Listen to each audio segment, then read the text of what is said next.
It began with a sound no courtroom should ever hear, the sharp crack of a hand meeting skin, echoing like a gunshot against the marble walls. Every head turned, every gasp filled the air, and in that moment the solemn order of justice shattered into chaos. She stood frozen, her cheek burning red, her body trembling but unbroken.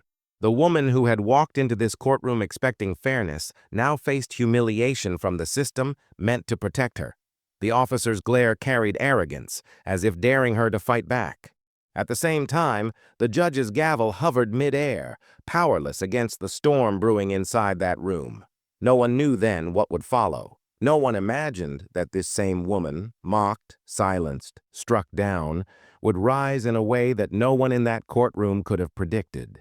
Because before the day ended, she wouldn't just challenge authority.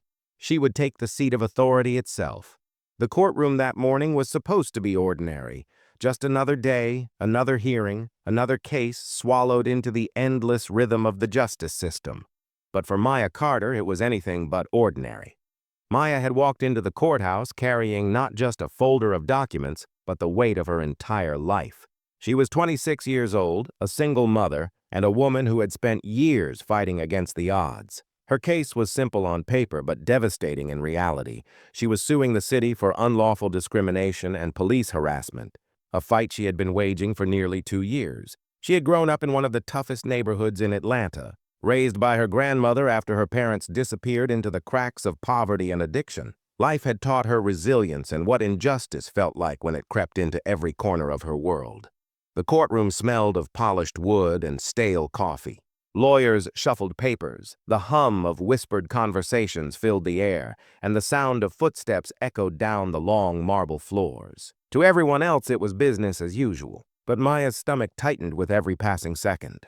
She wasn't just here to win a case. She was here to prove that she mattered, that her voice could not be erased. Her eyes darted across the room. The judge, an older man named Harold Benson, was known for his strict demeanor and quick temper. Across from her, the defense team sat stiffly, their suits immaculate, their expressions cold and unreadable. And near the edge of the courtroom, a uniformed officer stood with arms crossed, his presence a silent warning. Maya's hands trembled slightly as she adjusted the papers before her. She could still hear her grandmother's words. "Baby, if you don't stand up now, they'll keep stepping on you forever." The weight of those words pressed heavily on her shoulders. For years, she had been told to stay quiet, accept things as they were, and avoid stirring the waters. But not anymore. Not after what they had done to her. Not after the night she was pulled over, humiliated and treated like a criminal when all she had done was drive home from work. Maya took a deep breath as the bailiff called the courtroom to order. The sound of the gavel striking the block made her flinch, but she steadied herself quickly. This was her moment. Terrifying, uncertain, but necessary. Every pair of eyes in that room seemed to weigh her down, yet she forced herself to stand tall. She wasn't just fighting for herself anymore, she was fighting for every voice that had been silenced, for every face that had been ignored, for every life that had been treated as if it didn't matter. The first exchanges began. The lawyers spoke in their clipped, practiced tones, each word carefully chosen, each sentence designed to sway the balance of justice. But beneath the formalities, Maya felt the tension rising. It was initially subtle, like the rumble of a storm gathering far away. The defense's questions cut deeper than necessary, their tone dripping with disdain, their glances toward her laced with something unspoken but undeniable. She gripped the edge of the table, steadying herself. She could feel the hostility in the air. This unspoken judgment came from the opposing lawyers and the way the courtroom seemed to tilt against her. Then, as if fate itself wanted to test her resolve, came the moment that would change everything. The officer standing by the courtroom's side shifted forward, his boots striking the floor with a heavy thud. His eyes locked on hers, cold and unyielding. And before she could prepare herself and even process what was happening, his hand lashed out in that unforgivable strike. The sound of it silenced the entire room. The sting of it burned across her face, and with it, something inside Maya broke, but not in the way he expected. This was no longer just a case. This was war. The courtroom froze in a heavy silence that seemed to crush the air. For a moment, no one moved. No one even breathed. The echo of that strike still lingered against the high walls. a violent reminder of everything Maya had been fighting against her entire life. Her cheek throbbed, the heat spreading across her skin, but Maya refused to lower her gaze. The officer stood before her, his hand still hovering as if daring her to challenge his authority. His eyes were cold, the kind that had looked at countless others before her with the same mixture of contempt and dominance. Gasps rippled through the courtroom. A woman in the gallery covered her mouth with trembling hands. A young man muttered something under his breath, shaking his head in disbelief. Even the judge faltered, his gavel slipping slightly in his grip as his authority was stripped bare by the raw spectacle of violence unfolding before him. But Maya did not cry. She did not scream. She did not retreat. Instead, she inhaled sharply and straightened her back, her body trembling but her spirit burning brighter with every passing second. That single act of defiance shifted the atmosphere in the room. She was no longer just a plaintiff, a name on a case file. She became a living symbol of everything wrong and everything that demanded to be changed. The defense team scrambled, their faces stiff with discomfort. They knew this moment could unravel everything they had prepared. This was no longer a case fought with words. It was a case stained with violence, injustice made visible for all to see. Maya's lawyer, a young woman named Allison Price, rose from her seat, her voice trembling with both fury and conviction. Though her words carried into the courtroom with formal restraint, the passion in her tone was undeniable. She demanded order, accountability, justice for what had just unfolded. But Maya noticed something else. As the minutes stretched into an uneasy standoff, she began to see the shifts in the people around her. Members of the jury exchanged uncomfortable glances, their skepticism melting into outrage. Even those who had entered the courtroom prepared to dismiss Maya's claims now stared at her with something new in their eyes. Respect, sympathy, a recognition of truth.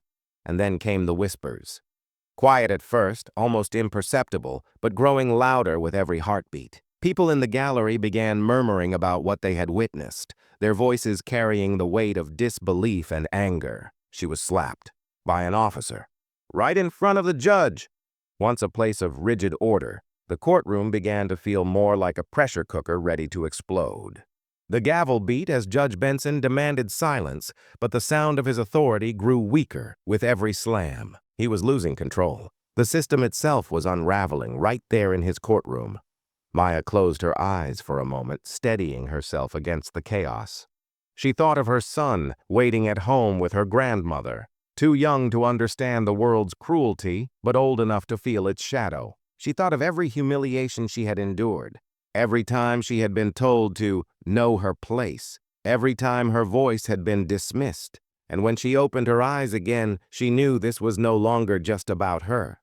She was standing for something greater. The trial pressed on, but it was no longer just a battle of legal arguments. Every question, every answer, every moment that followed carried the weight of what had happened. The officer's violence had transformed Maya's struggle into something undeniable, an injustice that could not be silenced or ignored.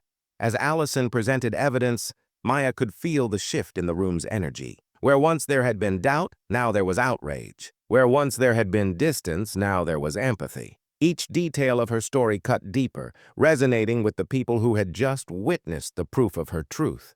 But the defense was not about to surrender. They doubled down, their voices sharper, their questions colder, their strategy desperate. They tried to twist the narrative, frame Maya as the aggressor, and paint her as unstable. They leaned into every stereotype, every cruel insinuation that had followed women like Maya for generations. And yet, with every attempt, they only fueled the storm further. The jury's faces hardened. The gallery bristled. Even Judge Benson, who had begun the day detached and unfeeling, now looked rattled, his eyes darting between Maya and the officer with a flicker of unease. The rising tension spread beyond the walls of that room. News outlets caught wind of the incident, reporters scribbling furiously as cameras prepared to roll. Word began to leak out. What had started as a small discrimination case was now a story threatening to ignite national outrage. Maya sat silently, her face still burning but her spirit unbroken. She could feel the tide turning, though she knew the fight was far from over. The courtroom was becoming a battleground, and she stood at its heart. And somewhere deep inside, she began to realize she wasn't just surviving this moment. She was rewriting her life story, perhaps the story of countless others who had been silenced before her. The storm had only just begun. The tension in the courtroom reached a boiling point.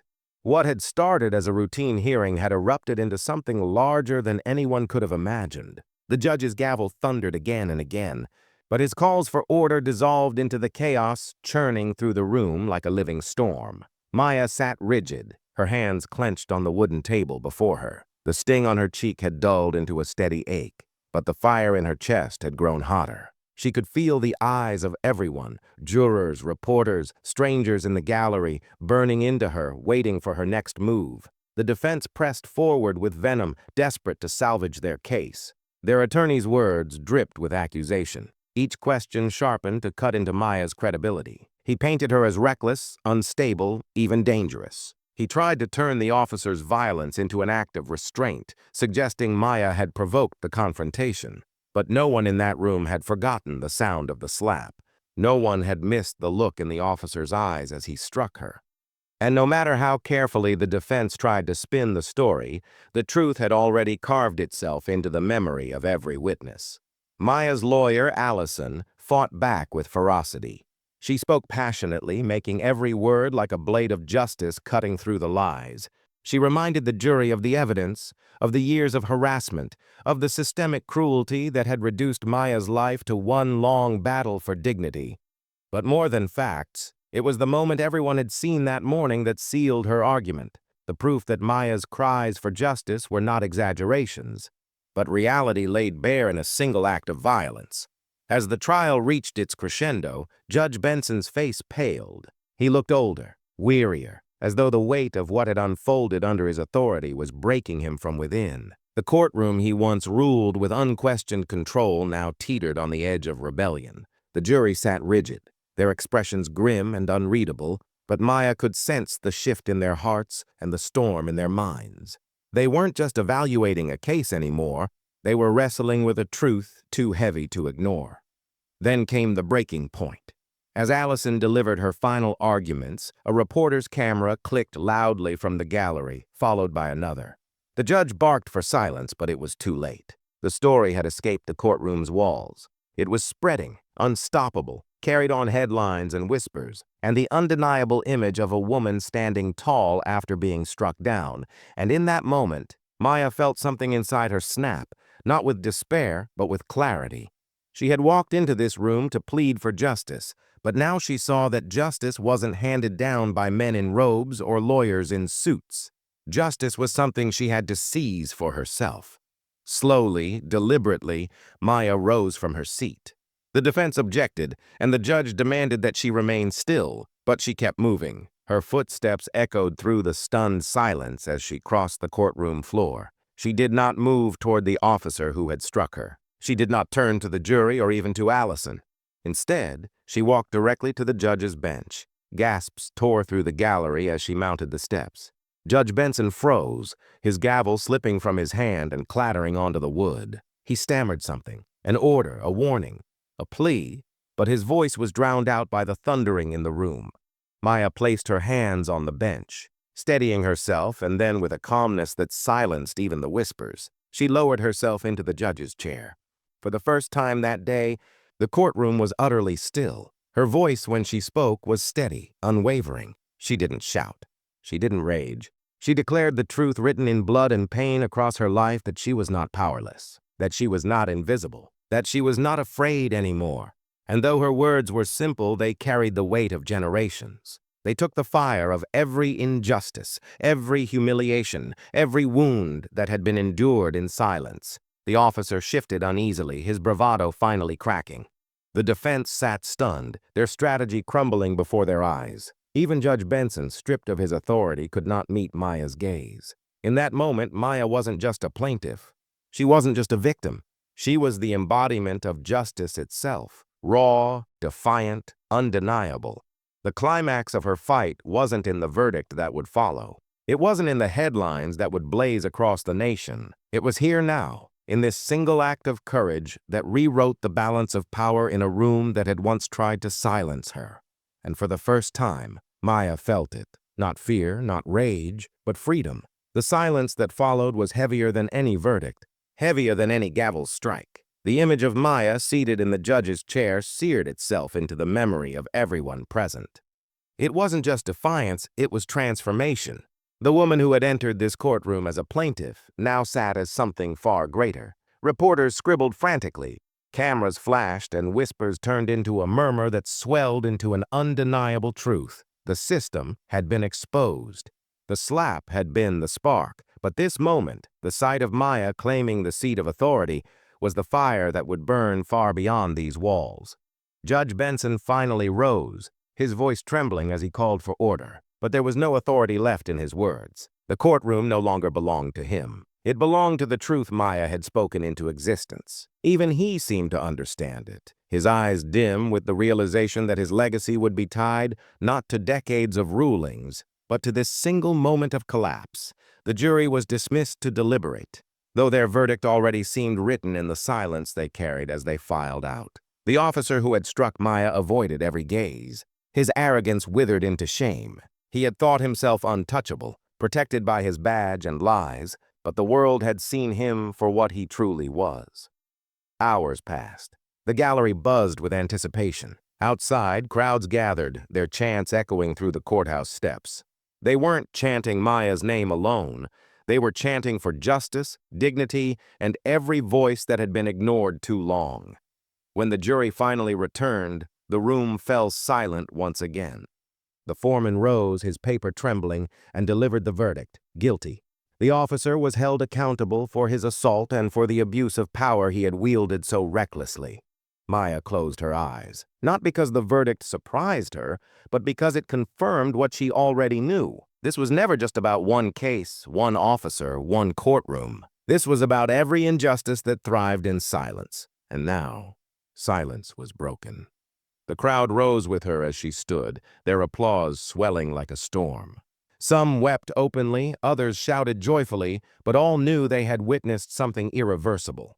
Maya had not only won her case, she had shifted the ground beneath their feet. In the days that followed, her image in the judge's chair circled the globe. News anchors debated its meaning, activists carried it as a symbol, and strangers whispered about the woman who refused to stay silent. Politicians scrambled to respond, promising reform, but the real change wasn't in their speeches. It was in the people who no longer felt alone. Maya returned home to a quiet evening, the noise of the world still echoing in her ears. She sat by the window, watching the city lights flicker against the night sky. The weight on her chest had lifted for the first time in years. She knew the road ahead would not be easy. Systems did not change overnight, and wounds did not vanish in a single victory. But she also knew this. She had lit a flame that could not be extinguished. Her reflection in the glass was not the same woman who had entered that courtroom. This woman was stronger, braver, and finally free from the chains of silence. And though she smiled softly to herself, her thoughts carried outward, reaching into the lives of everyone who had heard her story. Because in the end, Maya's fight was never just hers. It belonged to every person who had ever been struck down, silenced, or dismissed. It belonged to every soul who dared to rise again. The final question lingered, unspoken yet thunderous. If Maya could rise from her pain and claim justice with her own hands, then what about us? When our moment comes, will we stay seated in silence, or will we rise to take our place?